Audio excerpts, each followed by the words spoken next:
إن الحمد لله نحمده ونستعينه ونستغفره ونؤمن به ونتوكل عليه ونعوذ بالله من شرور أنفسنا ومن سيئات أعمالنا من يهده الله فلا مضل له ومن يضلله فلا هادي له وأشهد أن لا إله إلا الله وحده لا شريك له وأشهد أن محمدا عبده ورسوله أما بعد فإن خير الحديث كتاب الله وخير الهدي هدي محمد صلى الله عليه وسلم وشر الأمور محدثاتها وكل محدثة بدعة وكل بدعة ضلالة وكل ضلالة في النار.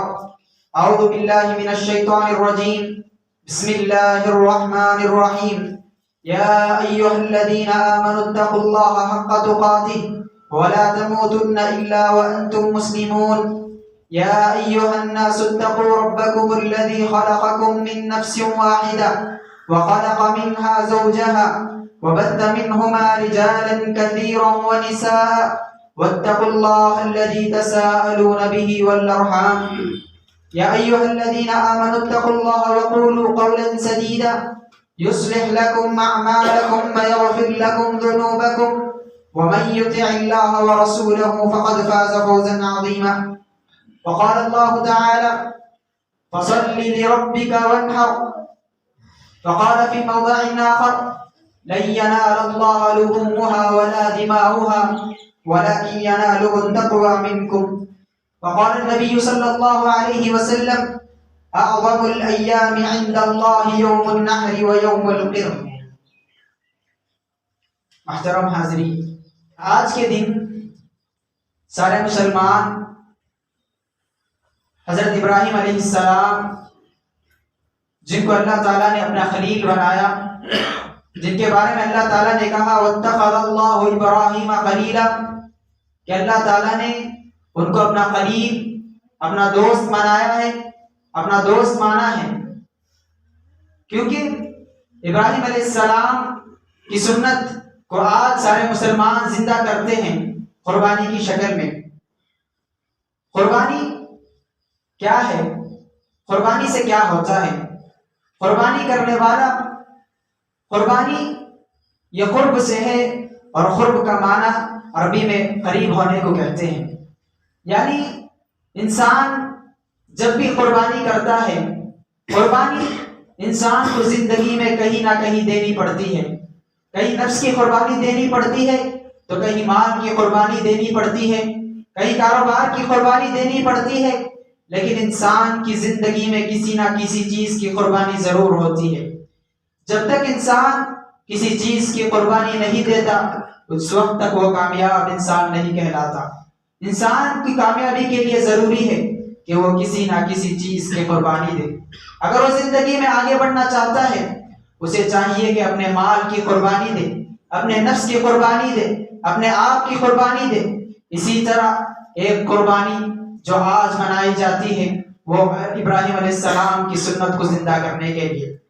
قربانی کی ابتدا زمان اول سے جاری ہے، یعنی حضرت آدم علیہ السلام سے لے کر قربانی جاری ہے۔ اللہ تعالیٰ نے سورہ مائدہ کے اندر فرمایا وَاتْلُ عَلَيْهِمْ نَبَأَ ابْنَيْ آدَمَ بِالْحَقِّ إِذْ قَرَّبَا قُرْبَانًا فَتُقُبِّلَ مِنْ أَحَدِهِمَا وَلَمْ يُتَقَبَّلْ مِنَ الْآخَرِ۔ آپ ان کو آدم علیہ السلام کے دو بیٹوں کا واقعہ سنا دیجئے۔ اِذْ قَرَّبَا قُرْبَانًا فَتُقُبِّلَ مِنْ أَحَدِهِمَا، جب انہوں نے اپنی نظر پیش کی، یعنی قربانی پیش کی، دونوں نے قربانی کی اللہ تعالیٰ کے دربار میں، دونوں میں سے ایک کی قربانی قبول ہو گئی، وَتُقُبِّلَ مِنْ أَحَدِهِمَا وَلَمْ يُتَقَبَّلْ مِنَ الْآخَرِ، اور دوسرے کی قربانی قبول نہیں ہوئی۔ یعنی اس سے بات پتہ چلتی ہے کہ قربانی زمان اول سے جاری ہے، یعنی حضرت آدم علیہ السلام کے زمانے سے قربانی جاری ہے، وہاں سے لے کر یہ قربانی حضرت ابراہیم علیہ السلام تک پہنچتی ہے۔ ابراہیم علیہ السلام کون تھے؟ اللہ تعالیٰ نے فرمایا ان ابراہیم کان امۃ قانتا للہ حنیفا، ان ابراہیم کان امۃ قانتا للہ حنیفا۔ ابراہیم علیہ السلام اللہ تعالیٰ کی خاطر سب کو چھوڑ کر اللہ تعالیٰ کی راہ میں چل پڑے تھے۔ وَلَمْ يَكُ مِنَ الْمُشْرِكِينَ، اور اللہ تعالیٰ یہاں مشرکوں سے کہہ رہا ہے جو ابراہیم اپنے آپ کو ابراہیم علیہ السلام کا پیروکار مانتے تھے، وَلَمْ يَكُ مِنَ الْمُشْرِكِينَ، اور ابراہیم علیہ السلام مشرکوں میں سے نہیں تھے، شَاكِرًا لِأَنْعُمِهِ، اور وہ اللہ تعالیٰ کی نعمتوں کے بڑے شکر گزار تھے، وہ اللہ تعالیٰ کی نعمت پر بڑے شکر گزار تھے، اجْتَبَاهُ وَهَدَاهُ إِلَىٰ صِرَاطٍ مُسْتَقِيمٍ، اللہ تعالیٰ نے انہیں سیدھے راستے کی طرف چن لیا تھا، سیدھے راستے کی طرف انہیں چلا دیا تھا۔ وَآتَيْنَاهُ فِي الدُّنْيَا حَسَنَةً، اور اللہ تعالیٰ نے انہیں دنیا میں بھی اچھی زندگی عطا کی، وَإِنَّهُ فِي الْآخِرَةِ لَمِنَ الصَّالِحِينَ، اور وہ آخرت میں نیکوکاروں کے ساتھ ہوں گے۔ یہ ابراہیم علیہ السلام تھے جنہوں نے اللہ تعالیٰ کی خاطر بہت ساری آزمائشوں کا سامنا کیا، جنہوں نے اللہ تعالیٰ کی خاطر بہت ساری قربانیاں دی، جنہوں نے کبھی اپنے پریوار کی قربانی دی تو کبھی اپنے بیٹے کو قربان کرنے کے لیے تیار ہو گئے۔ یعنی وہ ابراہیم علیہ السلام جن کو اللہ تعالیٰ نے بڑھاپے میں اولاد دی، رب ہب لی من الصالحین کی دعاؤں کے بعد اللہ تعالیٰ نے انہیں فبشرناہ بغلام حلیم، یعنی ایک نیک اور یہ ایک بردبار بیٹا عطا کیا، جو اللہ تعالیٰ نے بڑھاپے میں انہیں عطا کیا، جو ان کے بڑھاپے کا سہارا بننے والا تھا۔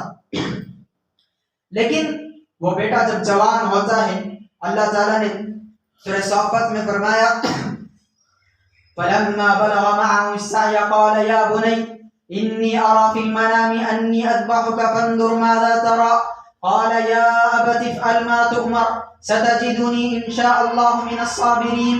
جب وہ بیٹا جوان ہوتا ہے، یعنی حضرت اسماعیل علیہ السلام جوان ہوتے ہیں، ان کی عمر 13-14 سال کی ہوتی ہے، تو ابراہیم علیہ السلام خواب میں دیکھتے ہیں کہ وہ اپنے بیٹے کو ذبح کر رہے ہیں۔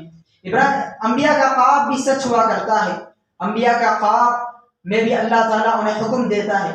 ایک دن خواب دیکھتے ہیں تو وہ کشمکش میں ہو جاتے ہیں، لیکن جب دوسرے دن خواب دیکھتے ہیں تو اپنے بیٹے سے بیان کرتے ہیں انی اریٰ فی المنام انی اذبحک فانظر ماذا تری، اے بیٹے میں خواب میں دیکھ رہا ہوں کہ میں تجھے ذبح کر رہا ہوں، تو بتا تیری کیا رائے ہے۔ وہ فرما بردار بیٹا فرماتا ہے قال یا ابت افعل ما تؤمر، اے میرے ابا جان آپ کو جو حکم کیا گیا ہے وہ کر گزرے، ستجدونی انشاء اللہ من الصابرین، تو آپ مجھے انشاءاللہ صبر کرنے والوں میں سے پائیں گے۔ یہی جب وہ اپنے بیٹے کو قربان کرنے کے لیے جاتے ہیں تو اللہ تعالیٰ آسمان سے آواز دیتا ہے یا ابراہیم قد صدقت الرؤیا، اے ابراہیم تو نے اپنا خواب سچ کر دکھایا، اور اللہ تعالیٰ اس بیٹے کی جگہ آسمان سے کوئی دمبا بھیج دیتا ہے جو اللہ کی راہ میں قربان کر دیا جاتا ہے۔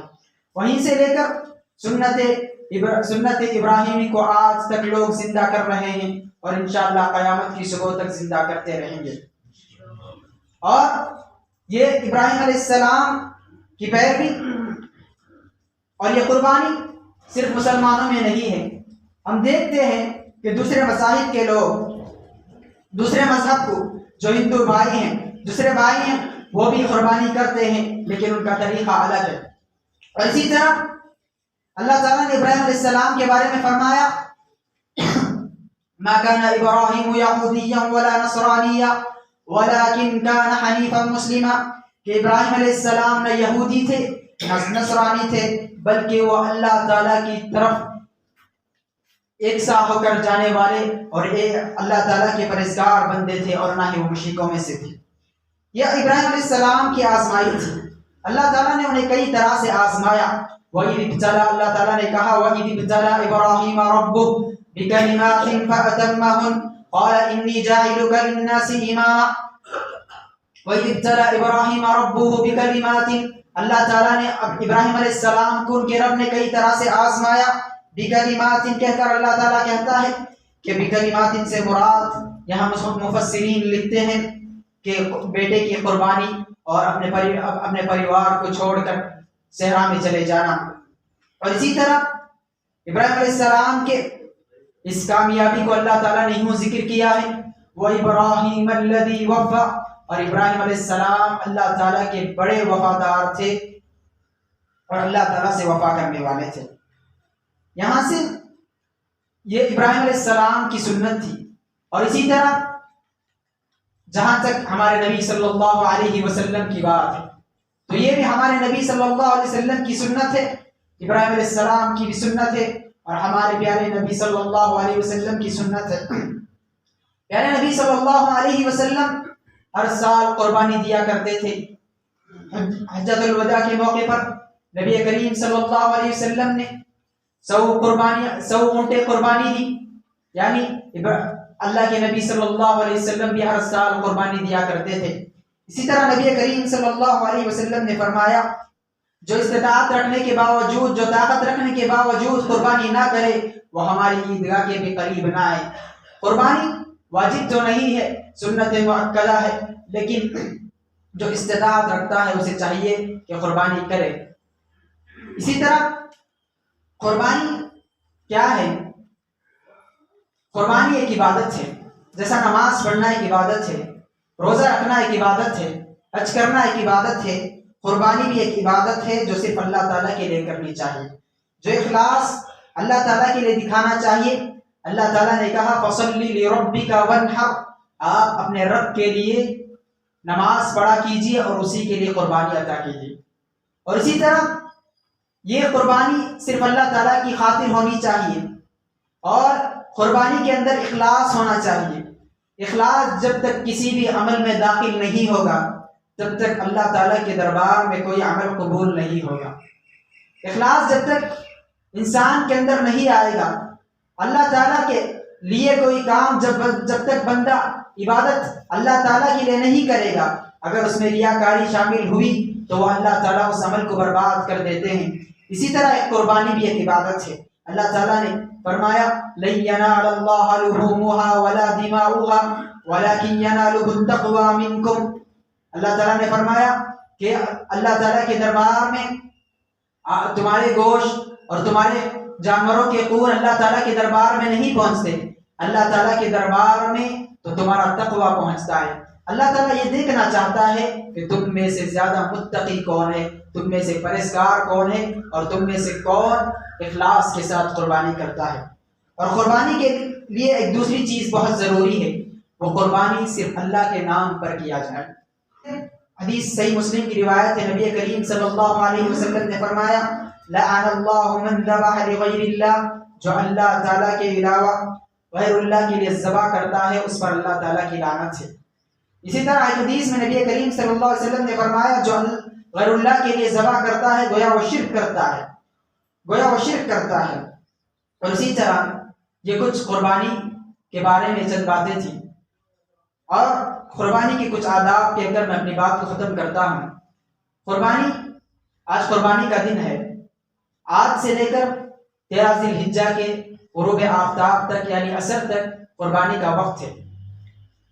قربانی کے کچھ آداب میں سب سے پہلا ادب یہ ہے جس سے آج بہت سے لوگ اس ادب کا لحاظ نہیں رکھتے. تو قربانی جب کیے جاتے ہیں تو قربانی سے پہلے اپنا جانور ذبح کرنے سے پہلے انسان کو چاہیے، مسلمان کو چاہیے کہ اپنی چاقو یا چھری تیز کر لے اور چاقو یا چھری تیز کرتے وقت اپنے جانوروں کے سامنے یہ ہرگز نہ کرے، کیونکہ نبی کریم صلی اللہ علیہ وسلم کا فرمان ہے ان اللہ كتب الاحسان على كل شيء فاذا قتلتم فاحسنوا القتل واذا ذبحتم فاحسنوا الذبح.